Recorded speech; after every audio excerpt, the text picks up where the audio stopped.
স্ক্রিনে কি দেখতে পারতাছেন? পল্লী বিদ্যুতের লোকেরা, এরা কিন্তু চোর, ডাকাত। চোরে চুরি করে রাতের আধারে, আর পল্লী বিদ্যুতের লোকেরা চুরি করে দিনে দুপুরে। আমাদের সাধারণ জনগণের টাকা, মধ্যবিত্ত মানুষের, গরিব মানুষের টাকা চুষে নিচ্ছে। আমাদের মিটার, আমরা মিটার টাকাটা কিনে আনি, ডিমান্ড চার্জ, মিটার ভাড়া দিতে হয় আমাদের।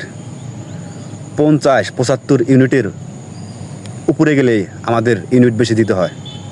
কেন আমরা তা দিব? 75-50 ইউনিটে যে কয় টাকা করে ইউনিট আসবে, আমরা সেই টাকা করেই প্রতি ইউনিট দিব।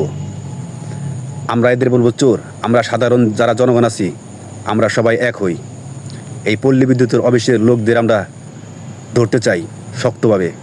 যেদিন আমরা বাঙালি ধরবো, সেদিন লুঙ্গি থুইয়া ন্যাংটা করে তোদের পিটামু, মনে রাখিস।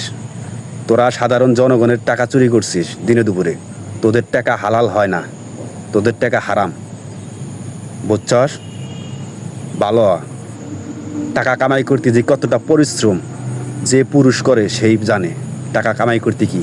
আর তোরা সেই টাকা চুরি করে নিয়ে যাচ্ছিস। যদি ভিডিওটা ভালো লাগে সবাই কমেন্টে জানাবেন। ভালো থাকবেন সবাই।